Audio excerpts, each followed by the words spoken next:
dia, boa tarde, boa noite, boa madrugada, web telespectador, web telespectadora do Agropapo, seu talk show do agronegócio aqui na Altivia TV da internet. Estamos começando mais uma edição do seu talk show do agronegócio e eu faço essa saudação aí de boa noite, boa madrugada, que se porventura você não tiver o privilégio de estar nos acompanhando ao vivo na Altivia, www.altv.com.br, todas as terças e quintas às 11 da manhã, estiver nos acompanhando aí pelo YouTube, então tem essa saudação especial aí para vocês também. Bom, no Agropapo você já sabe, você acompanha justamente o setor que vem sendo a exceção positiva da economia brasileira nos últimos anos, o agronegócio. Você fica por dentro das novidades em relação à política do setor, economia, legislações, tecnologia e também outros assuntos correlatos ao agro. Afinal de contas, o agro está presente em tudo no nosso dia a dia. Então você fica por dentro também de reportagens e entrevistas sobre, por exemplo, gastronomia, moda, entretenimento, turismo rural, saúde, enfim, saúde, agricultura e pecuária, tem tudo a ver. Bom, nesta edição nós teremos aí a participação mais que especial também do nosso colunista, mais que especial também, o Fábio Halston,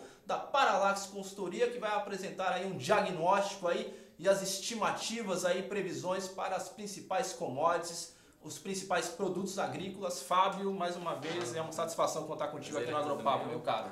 Bom dia para todo mundo. Muito bem, vamos começar aí. O último relatório da Paralax aí aponta aí um mercado de olho na safra americana e na taxa de câmbio. Queria que você desse aí uma passada nisso. Esses são os dois principais drivers agora para o mercado de grãos, principalmente. Né? A gente está tendo a safra americana agora num estágio que a gente considera crítico, que é esse momento, principalmente na soja, que a gente está tendo o enchimento dos grãos. E agora, se a gente tiver um clima mais quente e seco nos Estados Unidos, isso poderia impactar a produtividade e reduzir a safra americana, o que pressionaria a oferta e, obviamente, favoreceria os preços no Brasil. Né? Tá. Hoje a safra americana, de acordo com a última previsão da USDA, está por volta de 105 milhões de toneladas, o que foi um aumento de aproximadamente, né, uns 2 milhões de toneladas com relação à última expectativa deles. Perfeito. Ou seja, a tendência é que essa safra americana está se demonstrando melhor do que o que era estimado antes, que era estimado, né, pelo departamento. Isso porque até o momento a gente não teve nenhuma condição climática realmente adversa e isso. Aquelas previsões em relação à Laninha, elas acabaram, vamos dizer assim, sendo atenuadas, né? O Laninha, o pessoal agora já está, os meteorologistas já estão esperando um Laninha mais por volta de outubro, novembro e bem menos forte, vamos dizer assim, do que estavam esperando anteriormente, né? Tá. Então, por favor. Então, nesse caso, a gente pode vir a ter uma safra realmente favorável, principalmente aqui no Brasil, que o Laninha poderia vir impactar, né, durante os meses aí de novembro, dezembro, que é o momento de janeiro, o momento que está tendo esse plantio da soja. Então, isso por um lado é bom, tanto que o USDA projeta aí para a safra de 2016-2017, uma expectativa para a safra de soja brasileira de 103 milhões de toneladas, o que finalmente a gente passaria das 100 milhões de toneladas. Seríamos aí os líderes, né? Os líderes não, ficam um pouco abaixo dos Estados Unidos ainda em 2 milhões de toneladas, mas a gente ultrapassa um desvio padrão da coisa. Desvio padrão. Agora me conta uma coisa em relação ao milho. Passou o olho do furacão, de toda essa questão aí da escassez do grão? Então, o milho ele deu uma queda, né, no final do mês passado, do mês de julho ali, no começo saindo estava quase 50, passou para 42, 43 reais a saca. Agora ele voltou já na segunda quinzena, ele já voltou, de julho ele já voltou a se recuperar, já bateu 48, 47 reais a saca. Tá. Isso porque o milho ele está com uma oferta doméstica muito restrita. Muito restrita, muito pequena. Muito restrita. A gente tinha a expectativa no começo do ano de que a safrinha poderia vir a dar uma equilibrada de novo na oferta, né? Vamos só lembrar que na primeira safra, a gente, além do problema climático relacionado ao El Niño, a gente teve também uma queda na área plantada. Ou seja, a produção ficou bem abaixo. E agora a segunda safra, como ela vem crescendo, ela cresceu nos últimos anos, a gente tinha uma expectativa de que ela voltasse a compensar. Que tivesse um equilíbrio entre oferta e demanda. Agora, teve uma estiagem entre maio e junho, o que deu uma queda na produtividade por volta de 20 e poucos %. E isso trouxe uma produção bem abaixo. Isso daí pavimenta essa questão aí de que teremos aí a manutenção dessa tendência altista aí no mercado do milho, né? Sim. Pelo menos agora a gente vai, no mínimo, ter uma estabilidade nessa casa de 40 e poucos reais a saca até o final do ano, né? Expectativa. Perfeito. E em relação ao algodão, o que a gente pode destacar desse último relatório? O algodão, o que a gente está vendo agora também é essa entrada da safra do algodão, né?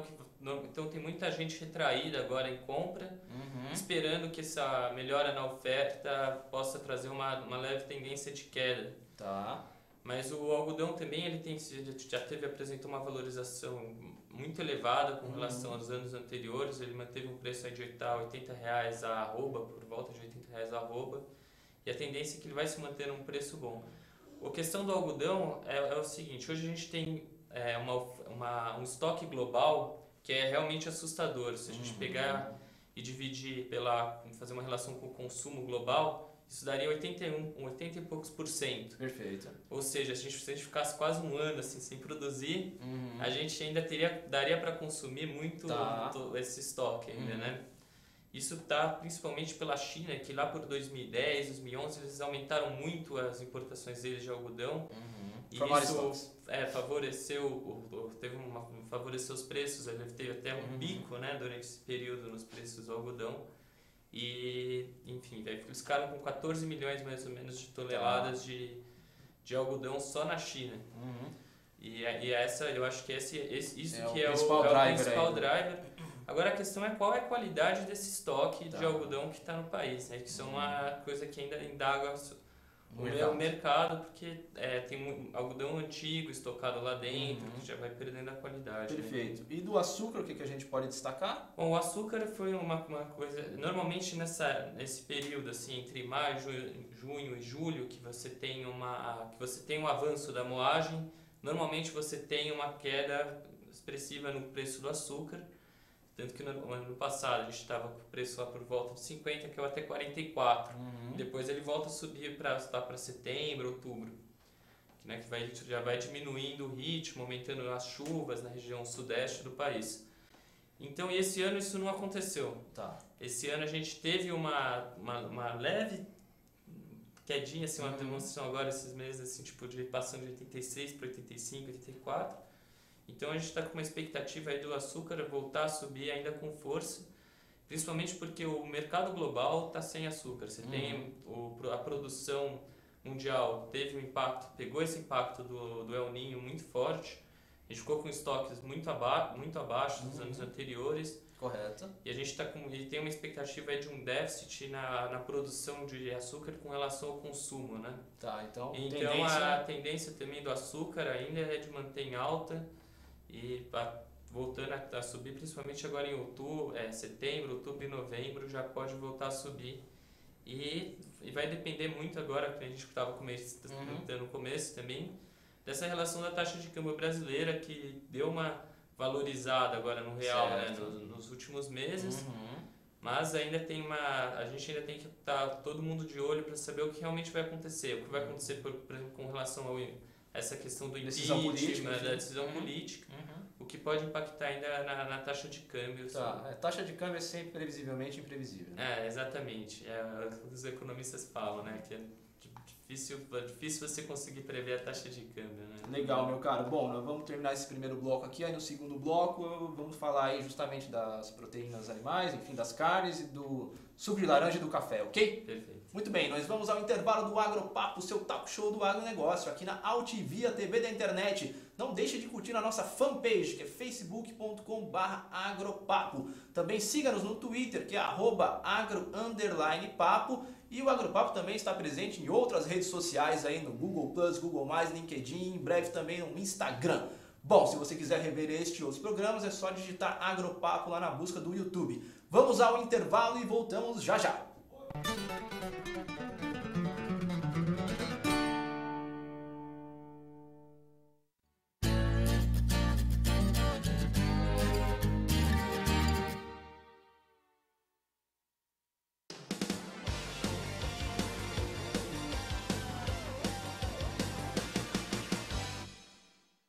Pecuarista, dobre seu lucro na seca com Vmax Virginia Amicina. Veja o que especialistas dizem sobre esta tecnologia.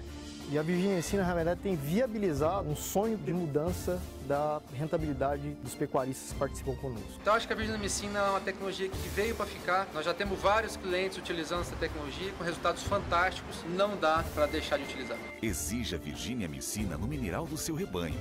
Vmax Virginia Amicina. A dose certa para produzir mais.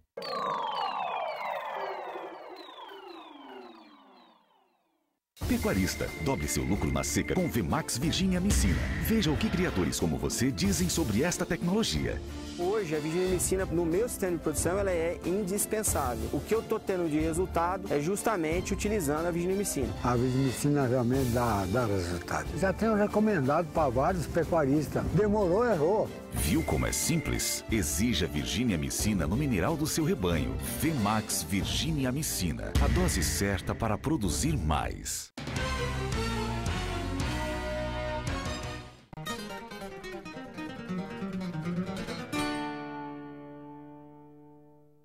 E voltamos com o Agropapo, seu talk show do agronegócio aqui na Altivia TV da internet. O Agropapo, você já sabe, tem dois propósitos, dois grandes objetivos principais: contar quais são as tendências de consumo para os tomadores de decisão do agronegócio e ao mesmo tempo falar aí das especificidades, das particularidades do campo para as cidades. Bom, neste segundo bloco vamos continuar aqui a nossa boa conversa com o nosso colunista especial Fábio Halson da Paralax Consultoria. Fábio, nesse segundo bloco vamos fazer aí um diagnóstico aí, algumas projeções aí para as carnes. O que você pode falar aí do boi gordo e do frango? Bom, o boi gordo a oferta restrita ainda permanece, né? A gente ainda tem uma baixa quantidade de bois prontos para o abate. A gente está agora chegando já no final, por cima do final do primeiro ciclo de confinamentos, e o custo dos insumos, né, com o preço do milho, incentivou muita gente a aumentar o número de animais confinados. Correto. Essas coisas. A demanda, por outro lado, que vem mostrando mais enfraquecida, a gente até falou em outros programas, outros momentos, é que tipo, a recessão econômica ela está impactando no preço da carne. A gente pode pensar, a carne bovina ela é uma carne mais cara do que outras carnes. Então, dessa forma, por exemplo, uma alta no preço do feijão leva o consumidor, principalmente nas classes C e D, a diminuírem o consumo de carne bovina para buscar uma carne mais barata, já que ele vai ter que... Né? Então, isso vem também com o preço do frango agora, que, como a gente já tinha comentado aqui, que no segundo semestre voltaria a subir. Realmente a gente está vendo essa tendência, que ontem o preço do frango bateu 4,17 de acordo com o frango congelado, né? 4,17 de acordo com o indicador do CPE. Perfeito. Isso porque com os custos elevados, os produtores diminuíram a quantidade de animais alojados. E isso impactou, já está impactando na oferta, o que leva a uma melhora nos preços. Perfeito. Só para a gente não perder a oportunidade, rapidamente, o que você pode dizer justamente dessa abertura aí do mercado norte-americano para a nossa carne in natura? O que isso pode impactar aí? O mercado americano, para a gente, é quase um selo de qualidade, né? Então, por exemplo, os Estados Unidos eles são bem restritos com relação à entrada de carne bovina no país deles.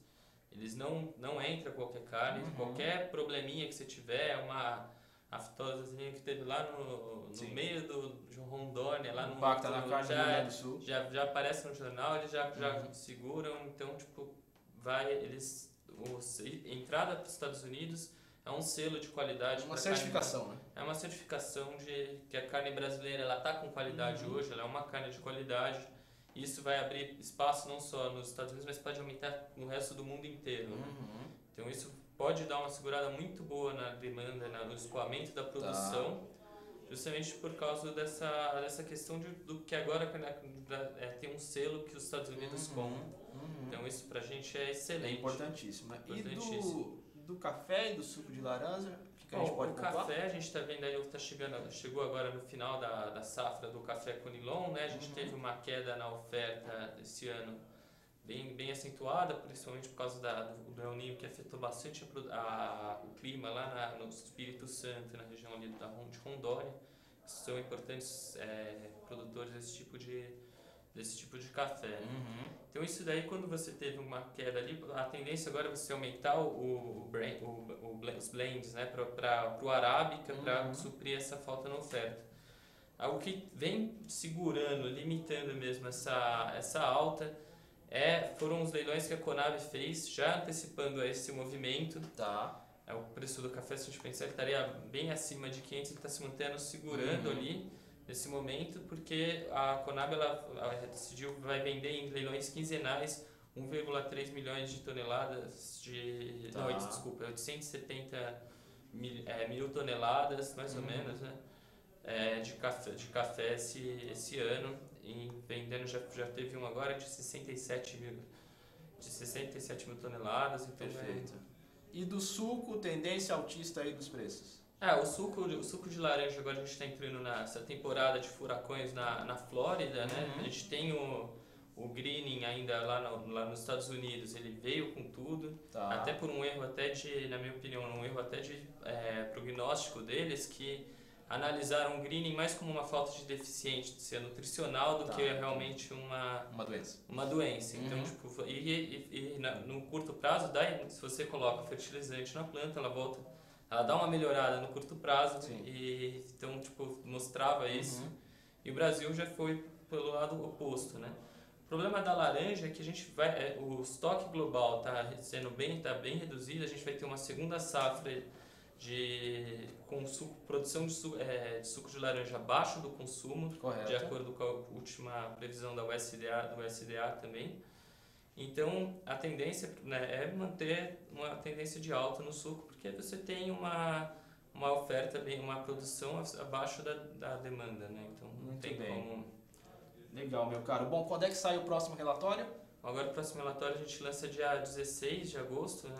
Que sempre a gente faz sempre quinzenal, um dia depois do fechamento da quinzena. Então aí na segunda quinzena de agosto está de volta aqui no Agropapo para contar as novidades, ok? Fechado. Muito bem, Fábio. Bom, e assim nós encerramos esta edição do Agropapo, seu talk show do agronegócio aqui na Altivia TV da internet, onde você pode conferir aí as principais projeções aí para as principais commodities agrícolas com o nosso colunista especial Fábio Halston da Paralax Consultoria. Bom, o Agropapo ele tem produção, apresentação e direção de Ronaldo Luiz, tem o apoio aí da Fagro Saúde Animal e da Andef, a direção jornalística da Altivia do jornalista Alberto Luchetti. Encerramos esta edição, voltamos na próxima, um abraço e tchau, tchau!